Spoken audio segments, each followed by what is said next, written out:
بہت ہی اہمیت کا حامل ہے۔ اس کے 3 دلائل ذکر کرتا ہوں جو کہ اللہ کے رسول صلی اللہ علیہ وسلم سے ثابت ہے۔ سب سے پہلی دلیل یہ ہے کہ نبی صلی اللہ علیہ وسلم آخری عشرے کا اعتکاف کیا کرتے تھے، جو 10 دن ہوتا ہے، یعنی 21 سے لے کر کے اگر آپ کو اعتکاف کرنا ہے تو 20ویں رمضان کے مغرب کی نماز پڑھنے کے بعد آپ کو 10 دن کے لیے دنیا سے کٹ کر کے، دنیا کی مشغولیت سے کٹ کر کے صرف ایک اللہ رب العزت کے لیے اپنے آپ کو وقف کر دینا، اسی کا نام اعتکاف ہے۔ اعتکاف کس چیز کا نام ہے؟ 20ویں رمضان کے بعد، یعنی مغرب کی نماز کے بعد آپ اپنا بستر لے کر کے مسجد میں آ جائیں گے، گویا کہ آپ 10 دن کے لیے اپنے آپ کو اللہ رب العزت کے لیے وقف کر دیے ہیں۔ گویا کہ آپ دنیا کے کاموں سے ہٹ کر کے، اس کی مشغولیات سے ہٹ کر کے صرف اللہ رب العزت کی ذکر و اذکار کریں گے، اس کی تسبیحات کریں گے، اس کی تحلیلات کریں گے میرے بھائیوں۔ تو یہ ہے اعتکاف۔ اور یہی ایک مسئلہ یہ بھی ہے کہ اعتکاف جو ہوگا وہ مسجد میں ہوگا، گھر میں نہیں ہوگا۔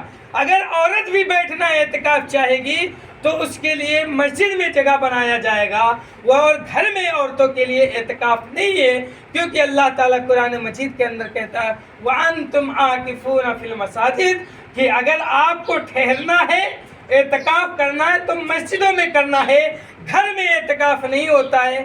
جو لوگ اعتکاف کرتے ہیں گھروں میں، ان کا اعتکاف بے بنیاد اور باطل ہے، کیونکہ اللہ رب العزت یہ ثابت کر رہا ہے قرآن مجید کے اندر کہ اعتکاف آپ کو مسجد کے اندر کرنا ہے۔ مسجد کے اندر مطلب یہ ہے کہ ایک کونا آپ کو اختیار کر کے اس میں صرف اور صرف آپ اللہ رب العزت کے لیے عبادات کریں گے۔ اور اعتکاف سے انسان نکل سکتا ہے کہ نہیں نکل سکتا؟ ایک بہت مسئلہ چلتا ہے کہ جب انسان اعتکاف میں ہو گیا تو نہیں نکل سکتا۔ مان لیجئے ایک ایسی مسجد ہے جس میں قضائے حاجت کے لیے کوئی سہولت نہیں ہے، یعنی آپ کو باتھ روم کرنے کے لیے کوئی جگہ نہیں ہے، تو پھر آپ ایسے چیز کے لیے، ایسی قضائے حاجت کے لیے آپ نکل سکتے ہیں، اور بلا ضرورت آپ نہیں جا سکتے مسجد سے۔ جب آپ اعتکاف میں آ گئے تو بلا ضرورت آپ مسجد سے نہیں جا سکتے، جیسے عام دنوں میں جاتے رہتے تھے، ادھر گھومتے ادھر ملتے، نہیں ملنا ہے آپ کو۔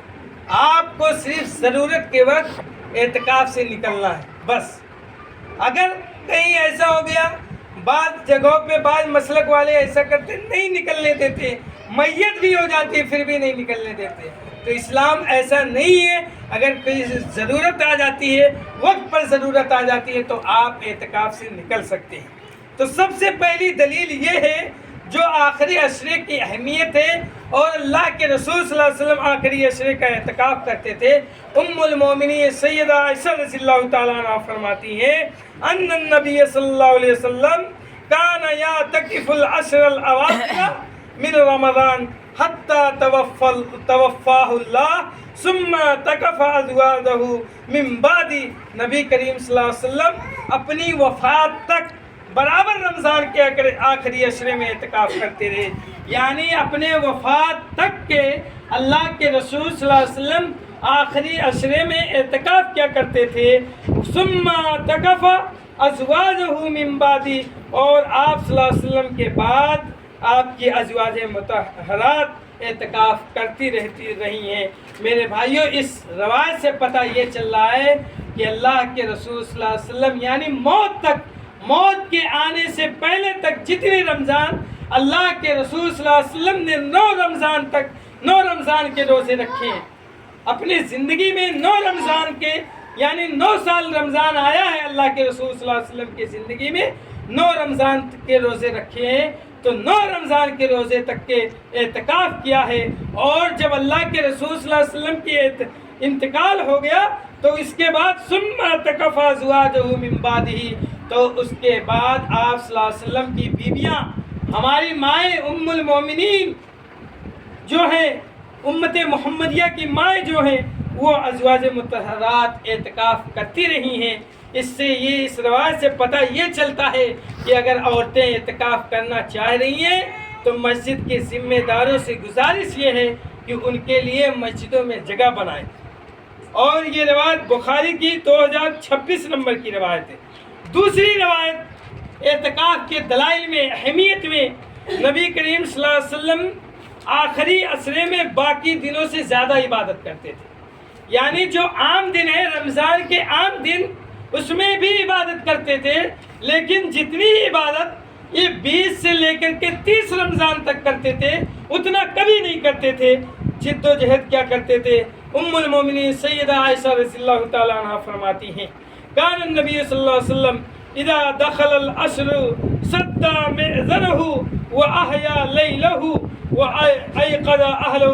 یہ بخاری کی 2024 نمبر کی روایت ہے میرے بھائیوں، کہ جب رمضان کا آخری عشرہ آتا تو نبی صلی اللہ علیہ وسلم اپنا تہبند مضبوط باندھتے، شدّا مئزرہ، اپنی کمر کو کس لیتے تھے، اپنے تہبند کو مضبوط باندھتے تھے، یعنی اپنی کمر پوری طرح کس لیتے تھے۔ کس لیے؟ عبادت کے لیے، عبادت کے لیے، زیادہ سے زیادہ اللہ رب العزت کو خوش کرنے کے لیے، اس کے ذکر و اذکار کرنے کے لیے۔ وَأَحْيَا لَيْلَهُ، اور اس کے راتوں کو جاگتے تھے۔